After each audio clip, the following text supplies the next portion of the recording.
கால் பண்ணி சொல்கிறாரு. சூப்பர். இது பண்ண ஆரம்பிச்சிடுறா.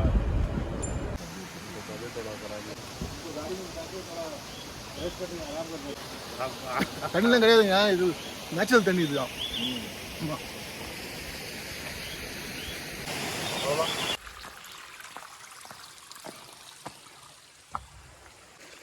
தமிழ்நாடா? ஆந்திரா. ஆந்திரா.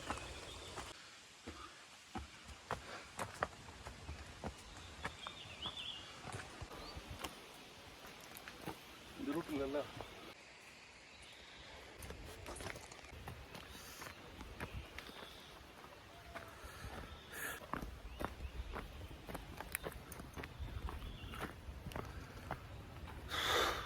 இதில்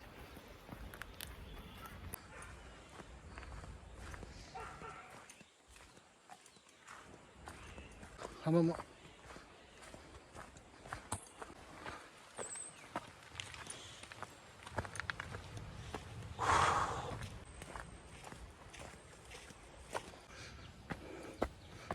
சூப்பராக இருக்குங்க. ரஜினி இந்த பக்கம் தான் வந்து போகிறது.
மூணு கடை போகணுங்க மேலே, யாரும் வர மாட்டாங்க இனிமேட்டு. ஐயோ வா, செம்ம எக்ஸ்பீரியன்ஸ் இது. ஹிமாலயாவில் அழகான ஒரு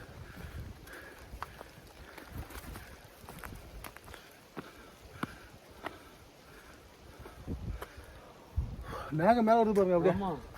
ஹாஹா,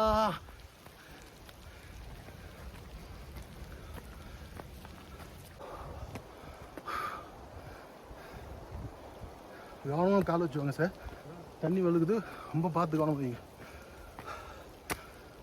ஒரு சைடாக லெஃப்ட் சைடாக பார்த்து, லெஃப்ட் சைடாக பேலன்ஸ் வைங்க. உட்காந்துட்டீங்க உட்காந்துட்டீங்க. இது வந்து மூணாவது டைம் வரேன் நான் பாபாஜிக்கு. இது எனக்கு இந்தமாதிரி எக்ஸ்பீரியன்ஸ் கிடையவே இல்லை. உண்மையிலே நீங்கள் வானம் வந்துட்டு நீங்கள் ஃபைலட்டாக இருக்கிறனால வானமே உங்களுக்கு பிளெஸிங் பண்ணுதே தெரில. இது வரைக்கும் நீங்கள் வானத்தில் பார்த்துருப்பீங்க ஃப்ளைட் நீங்கள் ஓட்டும் போது. இப்போ நேரில் பார்க்குறீங்க. நீங்கள் அது அதாவது கால் பூமியில் இருக்கும்போது நீங்கள் வானத்தை பார்க்குறீங்க. முன்ன எப்படி பார்த்தீங்க, பறந்தீங்க.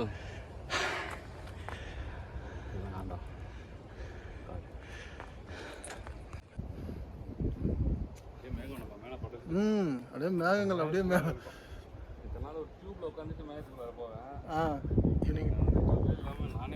உங்களுக்கு புது அனுபவம். நானே மேகத்துக்குள்ள இருக்கேன். நீங்கள் ஃப்ளைட் ஓட்டும் போது மேகத்தை கிழிச்சிட்டு போவீங்க. நீங்கள் மேகத்தை கிழிச்சிட்டு, மேகம் உங்களுக்கு கிழிச்சிட்டு போகுது. செம்ம பாயிண்ட். வாங்க வாங்க சார் போயிடலாம். டைம் இல்லை சார், க்ளோஸ் பண்ணிட்டு போகிறாங்க. ஏன்னா ஃபஸ்ட் டைம் வர்றப்ப மூச்சு அரைக்குது, ரொம்ப மூச்சு அரைக்குது. எனக்கே சந்தேகம் வந்துடுச்சு, நமக்கு ஏதாவது உடம்புல ப்ராப்ளம் இருக்குமான்னு.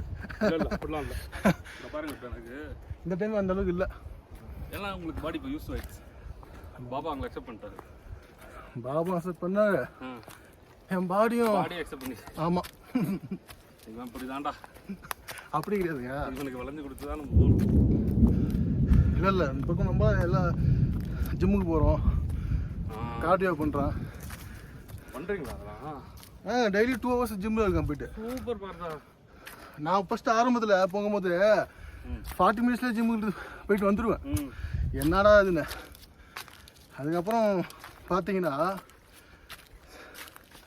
பத்த மாட்டேன் 2 hours. ஏன்னா இது கார்டியோ சைக்கிளிங் இதுவே ஒரு 45 minutes வந்துடுது அதுலேயே. ஸோ அதுக்கப்புறம் மற்றதெல்லாம் பண்ணணும்ல. நமக்கு ஜிம் பாடலாம் தேவையில்லை, உடம்பு ஃபிட்டாக இருந்தால் போதும். அவ்வளோதான். கார்டியோ தம்பி ஆஸ்திரேலியா தம்பி இருக்கார்ல, எங்க கார்டியோ பண்ணுங்க, ஒன்றும் தேவையில்ல. கார்டியோ பண்ணுங்க, ஒரு 30 minutes பண்ணுங்க, நடங்க. அதான் சொன்னேன். தலைவா இருக்கீங்களா? பையா opening? Open, yes, open. Yes. Not open. Yes, open. Thank you. South India. Andhra Pradesh. Andhra Pradesh. Yeah. We are Tamil Nadu. Tamil Nadu. Oh, okay. Nice meeting you.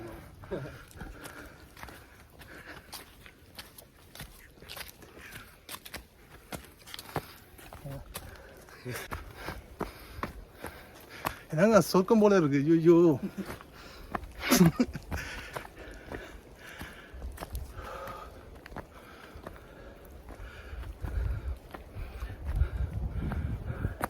அதான் சொல்லுவாங்கல்ல,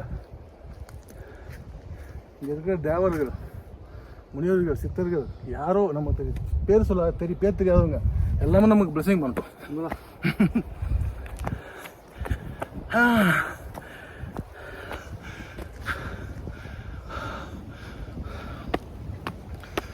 மழையும் பெய்யுது, மேகமும்.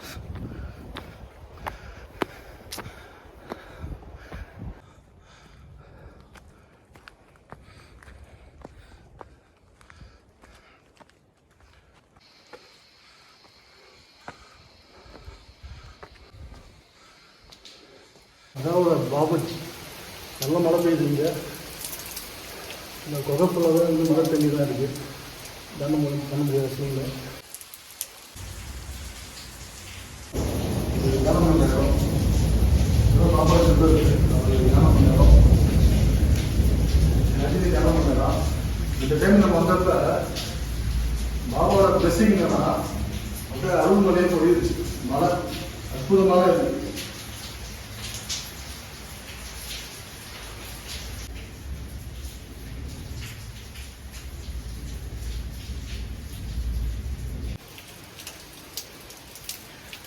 இன்றைக்கி நம்ம பாபாஜி கேவுக்கு வந்து நான் டாட் டைம் வந்துருக்கேன். சார் வந்து ஏர் இந்தியா எக்ஸ்பிரஸ் கேப்டன் பைலட் இவர். ஸோ அவர் ஒரு புது அனுபவம். ஏன்னா வந்து 2 டைம் வந்தால் 2 டைம் இந்த மாதிரி ஒரு நல்ல மலையில் அவர் பெரிய ஒரு அற்புதமாக தெய்வீக அருள்மலை சொல்லுவாங்க. ஆனால் மலையில் உண்மையான அருள்மலை நாங்கள் வந்து பாபாஜி கேவ் வந்திருக்கோம். யாருமே இல்லை, எப்பயுமே வந்தாலும் பிஸியாக இருக்கும், யாருமே இல்லை. ரொம்ப இவங்களுக்கு என்னோட பிளெஸ்ஸிங்காக அதை நான் ஃபீல் பண்ணுறேன். ஃபஸ்ட் டைமே இவருக்கு ரொம்ப அற்புதமான ஒரு கிடச்சிருக்கீங்க. நீங்கள் அனுபவத்தை சொல்லுங்க. இந்த மகாபாரத பாபாஜிக்கு வரணுங்கிறது ஆசைகள் இருக்கலாம், நிறைய தடவை பிளான் பண்ணியிருக்கலாம். ஆனால் நடக்கணுங்கிறது மட்டும்தான் அது நடக்கும்னு நினைக்கிறேன். அது எனக்கு பார்த்தாஜி சார் மூலிமா நடைபெற்றிருக்கு. நானும் நிறைய தடவை பிளான்லாம் பண்ணியிருக்கோம், நிறைய தடவை முயற்சிகள் எடுத்துருக்கோம். ஆனால் வந்து கை கொடுக்கல. இந்த தடவை வந்து எந்த பிளானிங்குமே இல்லை. சார் கூப்பிட்டு ஒரு நாள் சொன்னார், உடனே கிளம்பி வந்துட்டோம். வந்ததில் இந்த மாதிரி ஒரு அனுபவம் ரொம்ப பிரமிப்பாக இருக்குது. இவ்வளோ பெரிய இமயமலையில், இவ்வளோ பெரிய மலைக்கு மேலே இந்த மாதிரி ஒரு இடத்துல எப்படி கண்டுபிடிச்சி, எப்படி சித்தர்கள் வந்து இருந்து எப்படி பிரார்த்தனை பண்ணி அவங்க வந்து பிளஸிங்ஸ் வந்து பண்ணுறாங்க அப்படிங்கிறது வந்து ரொம்ப ஆச்சரியமான விஷயம். நான் வானத்தில் நிறைய பறந்துருக்கேன். வானத்தில் இருந்து பார்க்கறது வேறு, இங்கேருந்து நான் வானத்தை பார்க்கும்போது எனக்கு வேறு மாதிரி தெரியுது. வானத்தில் நீங்கள் மேகங்களை கிழிச்சிட்டு போவீங்க. இப்போ இந்த டைம் நம்ம வந்தப்ப மேகங்கள் உங்களை கிழிச்சிட்டு போகுது. இந்த ஒரு அருமையான பிளெஸிங் எனக்கு வந்து பாபாஜிக்கு கிட்ட வந்து கிடைச்சதுக்கு பார்த்தா சாருக்கு தான் வந்து பெரிய நன்றி சொல்லணும். இல்லை பாபாஜி வந்து அவரோட இதில் தான் வந்து அழைச்சிருக்காரு, இவர் அழைச்சி அதான் இந்த பிளெஸிங் வந்து உங்களால் தான் எனக்கு வந்து கிடைச்சிருக்கு. கண்டிப்பாக எங்களால் இல்லை, வரும்போது பாபாஜி அழகான ஒரு பசு தாய் கன்று. இந்த டைம் நான் வரும்போது இவ்வளோ மலை ஹைட்டில் எந்த ஊருமே பார்த்தீங்கன்னா ஒரு பசுவும் கண்ணும் இருக்கிறத பார்த்தோம். அதான் சொன்னாங்க வழியில் வந்து பால் குடிச்சிட்டு இருந்து நம்ம பால் குடிச்சிட்டு இது வந்து என்னன்னா இவர் வந்து என்கிட்ட என்ன சொன்னார்னா அவர் ஒர்க்கு வேலை பிஸி நிறையா ஒரு ஃப்ளைட்லேயே பறந்து வந்து நம்ம எல்லாருமே வந்துட்டு கீழே பார்த்து வாழ்ந்துட்டு இருக்கோம். இவர் வேலையை வந்து மேலேருந்து கீழே பார்க்குற வேலை தான். அது ஒரு மாதிரி எனக்கு ஒரு ஆன்மீக ஒரு ஏக்கம், ஆன்மீகத்தை ஒரு பயணம் செய்யணும் அப்படின்னு சொல்லிட்டு இருக்கும்போது இது ஒரு முதல் பயணம். அப்போ ஆன்மீகத்தில் பயணம் சொல்லும்போது நாங்கள் எப்பயுமே ஜீன் கபடி பாபாவை பார்ப்போம். ஜீன் கபடி இருக்கிறது பாபாவை பார்த்துட்டு நம்ம வரோம்.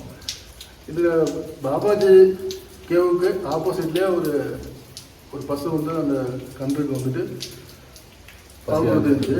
அது என்ன அர்த்தம்னா வந்துட்டு எல்லாருக்குமே வந்து நமக்கு வந்து லௌலீகத்தில் நமக்கு ஒரு தாய் இருப்பாங்க, தாயும் தந்தை இருப்பாங்க. நம்ம ஒரு மாஸ்டர் ஒரு குருவை நம்ம சூஸ் பண்ணுறோன்னா அந்த குரு வந்து நமக்கு ஆன்மீக தாய். அப்போ என்னன்னா வந்து எனக்கு மூணாவது டைம் வரப்போ தான் எனக்கு அந்த நான் ஃபஸ்ட்டு பார்த்தேன், சார் அங்கே பாருங்க சார் பசுமாடு இங்கே நிற்கிது, இவ்வளோ ஹைட்டில் பசுமாடு எனக்கு தெரியல. அதுக்கப்புறம் காட்சி அளிக்கிறாங்களா யாரும் ஆச்சரியப்பட்டேன். அதன் பிறகு பார்த்தீங்கன்னா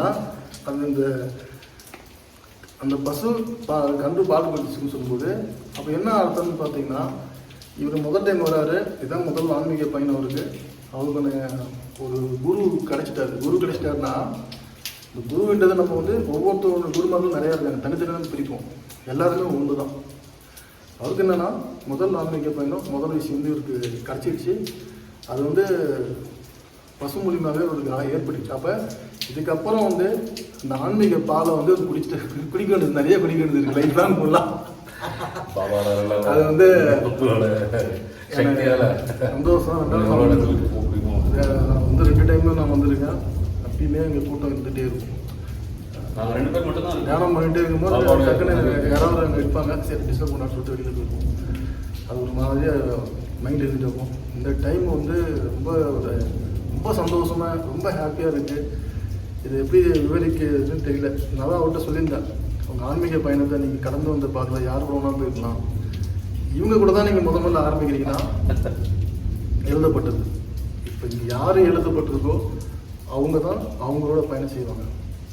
ஸோ ரொம்ப ஒரு சந்தோஷமான விஷயம். நான் முதல் டைம் நான் அப்படியே அந்த பாபாஜி வீடியோ போடும்போது சொல்லியிருந்தேன், பாபாஜி வரும்போது ஒரு பாயிண்ட்டை கிளீனிங் பண்ணுறாரு அப்படின்னு சொல்லியிருந்தேன். இப்போ குறைஞ்சபட்சம் ஒரு 3 டைம் ஆச்சு இங்கே வரணும் சொல்லியிருந்தேன். எனக்கு பாபாஜி அருளால் வந்து நான் அந்த வீடியோ போட நேரம் வந்து இல்லை 3 டைம் வந்துட்டேன். நான் ஒரு டைம் வரும்போது இவ்வளோ தூரம் பயணம், இது திரும்பி நம்ம வரும்னா தெரியுது, ஏன்னா இவ்வளோ தூரம் வந்துட்டு அப்படி ஒரு டைமும் நான் வந்து சொல்லுவேன். எனக்கு இந்த இமாலயா பயணம் வந்து நான் 2010 நான் போயிருந்தேன். 2010 to 11 ஒரு டைம் மேலே நான் வந்துட்டேன். அது ஒரு பயணம். அதுக்கப்புறம் எனக்கு 5 வருஷத்துக்கு பிறகு தான் எனக்கு 12 வருஷத்துக்கு பிறகு தான் எனக்கு இதுக்கான வாய்ப்பு கிடச்சிச்சு. நான் இப்போ தொடர்ந்து இமாலயா பயணம் வந்துட்டு கடந்த 15 மாதத்தில் இது என்னுடைய 5வது பயணம். இது 3 பாபாஜி 3 ஒவ்வொரு டைம் பாபாஜி தான். இன்னும் நம்ம இங்கேருந்து ரொம்ப தூரம் வந்துட்டு இருக்கு, இதுக்கப்புறம் வரக்கூடாது, நம்ம போதும் பாபாஜி வந்து பார்த்தது போதும் மனசுல இருந்தா போதும் நான் நினைச்சாலும் அவர் மனசுல இருந்து பல பேரை கூட்டிட்டு வந்து காட்டுறாரு. 3 மாதத்துக்கு ஒரு முறை இந்த இமாலயாவுக்கு வர வேண்டியதாக இருக்குது. எப்படின்னே தெரியல. இப்போ பாபாஜி வந்து 3 டைம் கூப்பிட்டாரு, அதுவும் வந்து தெரியல. இப்போ இந்த வீடியோவை எடுக்க முடியாது, வாய்ப்பே கிடையாது. ஆனால் இந்த வீடியோ எடுக்கிறதுக்கான வாய்ப்பையும் கொடுத்து நல்ல சோமும் மழை தியானம் வாங்கிட்டு வந்து கீழே இருந்து மேலே வர வரைக்கும் லைட்டாக தூரல் மாதிரி வருது, நிற்கிது, மேகங்கள் வந்து நம்ம கடந்துட்டு போகுது. அவ்வளோ நேரம் காத்து இருந்து அந்த மேகம் எல்லாம் நாங்கள் இப்போ தொகைக்குள்ளார வெளியில காலடியை கழட்டி வச்சுட்டு உள்ள ஒரு அடி எடுத்து வச்ச உடனே என்ன சொல்றது அப்படியே பொத்துட்டு ஊத்துறாங்க. அது ஒரு பெரிய வச்சிருக்கலாம். வர வழியில எங்களுக்கு பாதை தடப்பட்டிருக்கலாம். இந்த ஏரியோட பாதை இலையெல்லாம் கூட்டியிருக்கனால இலையில தண்ணி இருந்துச்சுன்னா வலிக்கிடலாம். அவ்வளோ நேரம் காத்து அந்த மேகங்கள் வந்து எங்களுக்காக அருள் புரிஞ்சு மேகங்களாக கொடுத்துருந்துச்சு. ரெண்டாவது நாள் இந்த புகை ஃபுல்லாகவே இந்த தண்ணி அப்படியே விட்டு ஓடுது. அது ரொம்ப ஹாப்பியாக இருக்குது. இந்தமாரி ஒரு அனுபவம் எனக்கு உள்ள உட்காந்து ப்ரே பண்ணி முடிச்சோடனே தலையில் வந்து தண்ணி சுட்டுது. அது வந்து எல்லாமே வந்து ஒரு பெரிய பிளெஸிங்காக. பாபாஜிக்கு வந்து பொறுத்து என்னன்னு பார்த்தீங்கன்னா, பாபாஜி இங்கே வந்து தியானம் பண்ணிருக்காரு. கிருஷ்ண பரமாத்மா இங்கே தான் தியானம், இந்த இடத்துல தான் வந்து இருக்காரு, தியானம் பண்ணிட்டு தியானம் பண்ணிருக்காரு. அது ஜீசஸ் வந்து இங்கே இருந்திருக்காரு. இப்படி வந்து பெரிய பரமாத்மா, அவங்களாம் பரம ஆத்மா. அவங்களாம் வந்து சென்ற இடத்துக்கு நம்ம எங்கேயோ பிறந்து எங்கேயோ வந்து இங்கே வரணும்னு சொல்லும்போது ரொம்ப சந்தோஷமாக இருக்குது. இதில் வந்துட்டு நம்ம இந்த பயணத்தை செய்யும்போது நிறைய பயணங்கள் நிறையா வேணால் நம்ம ஆன்மீக பணம் செய்யும்போது எனக்கு வந்து லைஃப் இப்படி இருக்கும் அப்படி இருக்கும், நிறையா பணம் ஆகும்னு சொல்லிட்டு சேர்க்கலாம். இதுக்கு வந்து சம்மந்தம் கிடையாது. இந்த பயணம் நம்ம வெளியில் போகிற பயணம் வந்து நிரப்பப்பட்டது. நம்ம பயணிச்சிருப்போம், நமக்கு வந்து பணம் தேவை, வீடு கட்டுறோம், சொத்து சேர்க்குறோம், இதெல்லாம் நம்ம ரொம்ப விட்டு போயிடுவோம். ஆனால் உள்ளே போகிற பயணம் அப்படியே ரெவேஸாக உள்ளே போகுது. ரெவேஸாக நம்ம உள்ளே போகிறோம், நம்ம ரீபரும். நம்ம வந்து ஏதோ ஒரு கதை சொன்னால நான் செஞ்ச தப்புகளை நானே சரி செய்கிறேன், ரிட்டன் வந்து செய்வோம்ல. ரிட்டன் உள்ளுக்குள்ளே இருக்கிற பயணம், இது வெளியில் போகிற பயணம். அப்போ உள்ளுக்குள்ள இருக்கிற பயணம் இதை நம்ம இந்த சொத்து இந்த என்னென்ன இருக்கும், நம்மளுடைய உடம்பு அழகு என்னென்னா எல்லாமே நம்ம விட்டுட்டு போயிடுவோம், நம்ம கையில் கிடையாது. ஆனால் இது இந்த பயணத்தில் போகிறோம், இது நம்ம வந்து காலகாலமாக இன்னும் 500 1000 10,000 கோடி இந்த பூமி நம்மளுடைய பிறப்பு இருக்கிற வரைக்கும் இதான் நம்ம சொத்து. என்ன கேட்டீங்கன்னா, ஆன்மீக ரீதியாக நம்ம அடையக்கூடிய விஷயங்கள், ஆன்மீகத்தில் என்ன சொல்லுவாங்கன்னா, நிறைய புள்ளிகள், நிறையா பாயிண்ட்டு, நான் இந்த நிலையில் இருக்கேன், நான் துரியாத நிலையில் போயிட்டேன், இப்படிலாம் சொல்லுவாங்க. ஆனால் வந்துட்டு அங்கேயும் இப்போ கணக்கு பார்க்க ஆரம்பிச்சிட்டாங்க. இங்கே எப்படி சொத்து, எனக்கு எத்தனை கோடி வச்சுருக்கேன், எனக்கு இப்படி கணக்கு ஆன்மீகத்தில் பார்த்தீங்கன்னா, நீங்கள் வந்து இப்படி அடையணும், நீங்கள் நிலையடையணும், என்னுடைய இது வந்து இப்படி அது நிலை என்பது என்னன்னா ஆத்ம தேடல். உங்கள் ஆத்மா எந்த அளவுக்கு புரிதலோட இறைவனை அணுகுறீங்க, புரிதலோட இறைவனை நீங்கள் எப்படி இருக்கீங்க, இறைவனோட எப்படி ஒன்று கலந்து இருக்கீங்க. இது நம்ம ஒவ்வொரு பிரிவுகளும் நம்ம ட்ரை பண்ணுறோம், விட்டுடுறோம், இல்லை நம்ம டைம் முடிச்சுட்டு வந்துடும், திரும்பி ரிட்டர்ன் வரும்போது ரீசெட் பண்ணுறோம், திரும்பி நம்ம வரோம். இப்படியே நடந்துட்டு இருக்கு. இப்போ நடக்கக்கூடிய பயணத்தில் தான் நானும் வந்திருக்கேன், இவரும் வந்திருக்காரு, இங்கே வரவங்களுக்கு வந்துட்டு போகிறாங்க. அதனால் வந்து இதுவும் நம்ம கையில் கிடையாது, ஆன்மீக பயணம் நம்ம கையில் கிடையாது.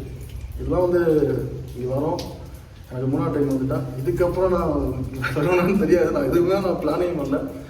யாரோ ஒருத்தர் என்னை வந்து கூப்பிட்டு வந்துருக்காங்க, ரொம்ப சந்தோஷமாக ஹாப்பியாக இருக்குது. இமாலயா பயணத்தை பொறுத்த வரைக்கும் என்னென்னா, இமாலயாவில் நிறைய சத்திருக்க முடிவு நிறைய இருந்தாலும் இந்த மலை தொடர்களை வந்து நம்ம அப்படியே வண்டி எடுத்துகிட்டு ஒரு 100 200 300 கிலோமீட்டர் சும்மா போயிட்டு வந்தாலே உங்களுக்கு தெரியாது நீங்கள் உங்களுக்குள்ளே நீங்கள் என்ன ஃபீலிங் அடைஞ்சிருங்க. ஆனால் நம்ம வீட்டுக்கு நம்ம லௌலிக வாழ்க்கை போன பிறகு இனம் புரியாத ஒரு சந்தோஷம். ஒரு தண்ணி வந்து அப்படியே ஒரு இலை மேலே அப்படி மிதந்து எப்படி இருக்கும், நம்மளுடைய அந்த லைஃப்லும் வாழ்கிறோம். அந்த ஆன்மீகத்துடைய அந்த தன்மை அது வந்து நீங்கள் பயணிக்கும் போது நம்ம உணரும் போது நிறையா விஷயங்கள் நம்ம உணர முடியும். மீண்டும் அடுத்த வீடியோவில் நான் எம்எல்ஏ தான் வரணும். ஏன்னா அடுத்து எனக்கு வந்து பத்ரிநாத் அந்தமாரி கேரளாப்லாம் போன ஒரு ஐடியா இருக்கு, ஞாபகம் இருக்குன்னு நினைக்கிறேன். ஆமாம், 2015 வந்து எனக்கு வந்து திடீர்னு தூங்கிட்டாங்க, எழுந்து அழுகுறோம். எனக்கு வந்து கை தண்ணியாக வருது. பத்ரிநாத்துக்கு எனக்கு அழைப்பு வந்து கூப்பிட்றாங்க. எனக்கு வந்து எனக்கு இதையும் தெரியாது, அவரும் போனதில்லை. சார் தான் அப்போ வந்துட்டு அவர் டெல்லியில் இருந்தார், ஃப்ளைட்டு விட்டு அப்போ விட்டு சொன்னார், நீங்கள் வாங்க பார்த்தா நான் உங்களுக்கு அனுப்புறாரு. அது எப்படியோ சூழ்நிலையில் அமையல. ஸோ அடுத்தது கண்டிப்பாக பத்ரிநாத் நான் போகணும்னு நினைக்கிறேன். அந்த வீடியோவை நான் வந்து போடுறேன். பாபாஜியோடைய பிளஸ்ஸிங்கு, இந்த பாபாவுடைய பிளஸ்ஸிங்கை யாரெல்லாம் இந்த வீடியோவை பார்க்குறீங்களோ உங்கள் எல்லாருக்குமே உண்டு. எல்லாருக்குமே வாழ்க்கையில் வந்துட்டு பெரிய மாற்றம் வரப்போகுது. இந்த வீடியோ 10 பேர் பார்த்தாலும் சரி, அந்த 10 பேரும் இங்கே வருவீங்க. இந்த வீடியோ பார்க்குற எல்லாருமே இங்கே வர போகிறீங்க. அந்த பிளஸ்ஸிங் இருக்குது. எல்லாருக்கும் எல்லாருமே நன்றி, வணக்கம். ஓகே, இந்த ஊரில் ஒரு வீடியோ நான் அப்படியே போகலாம். மகிழ்ச்சியான பிரார்த்தனை. பார்த்து பாபாஜிக்கு பார்த்தாச்சு. இதுதான் யோகானந்த பரமேஸ்வரனுடைய தியான மையம் இது இல்லை.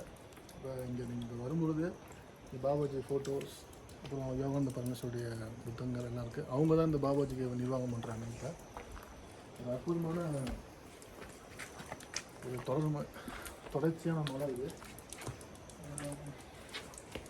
அது காட்டுங்களா, இது யோகானந்த பரமேஸ்வருடைய அவங்களோட பூர்வ காலகட்டம் வரக்கூடிய அடுத்தடுத்த குருக்கள், இப்போ உள்ள குரு அவங்க. அப்படியே பார்த்தோம்.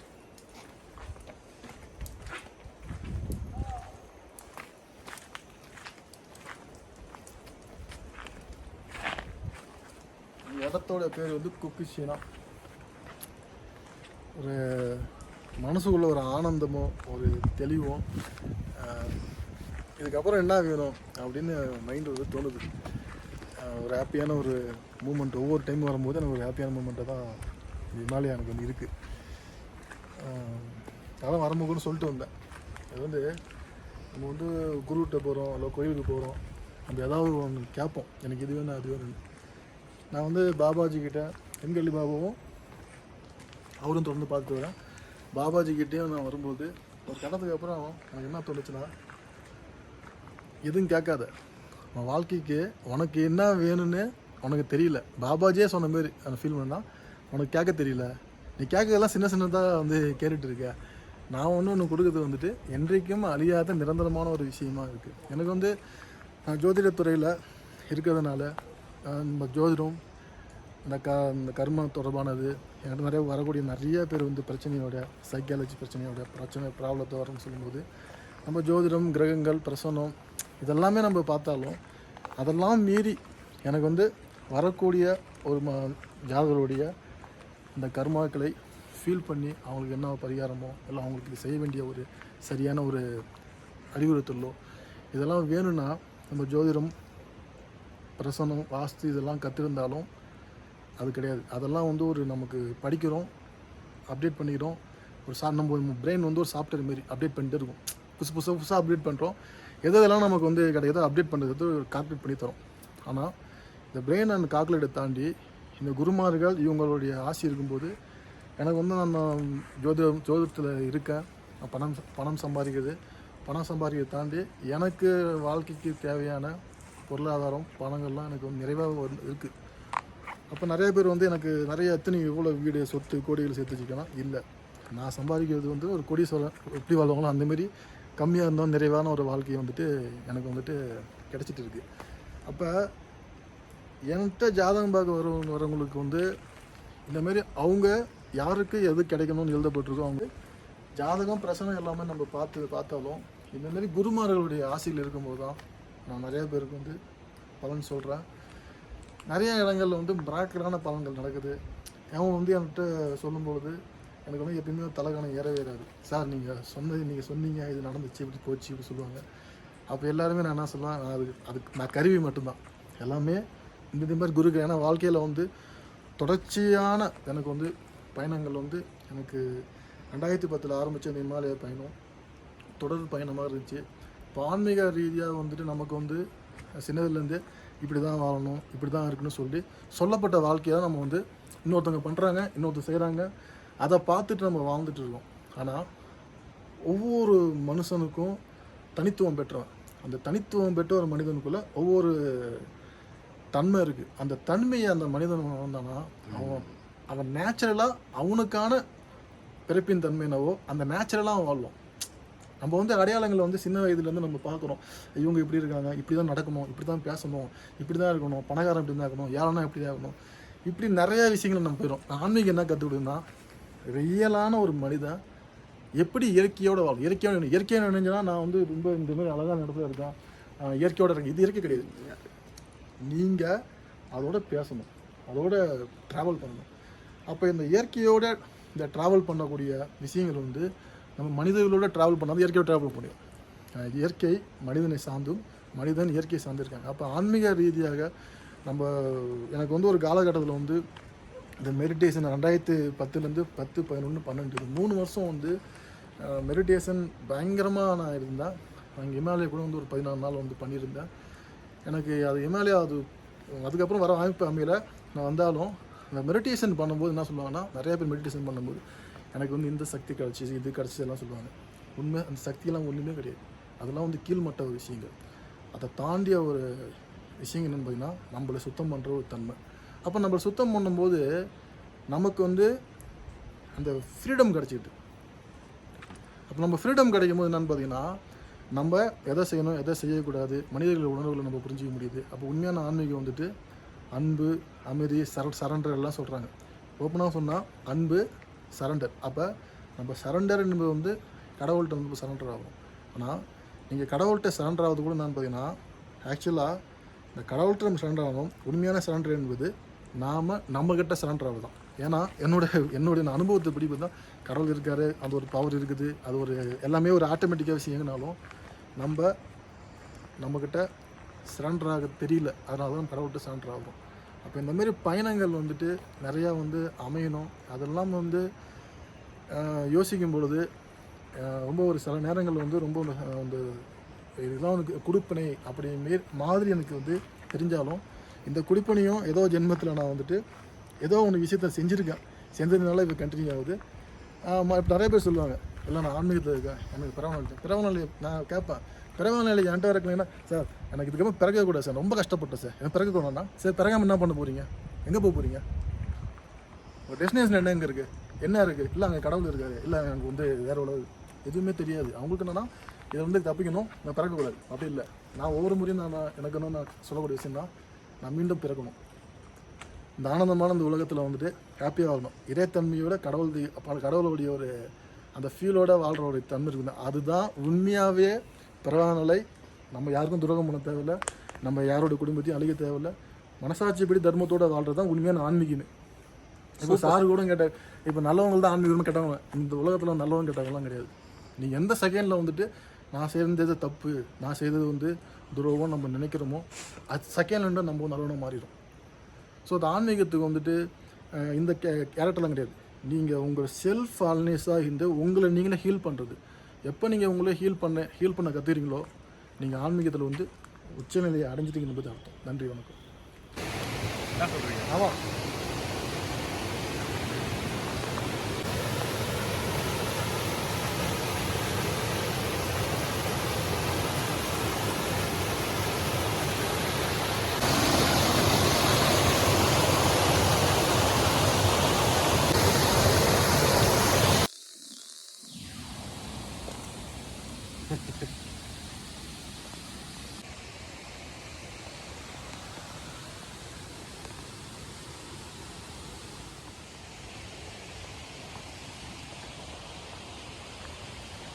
தான் பயந்தாரு.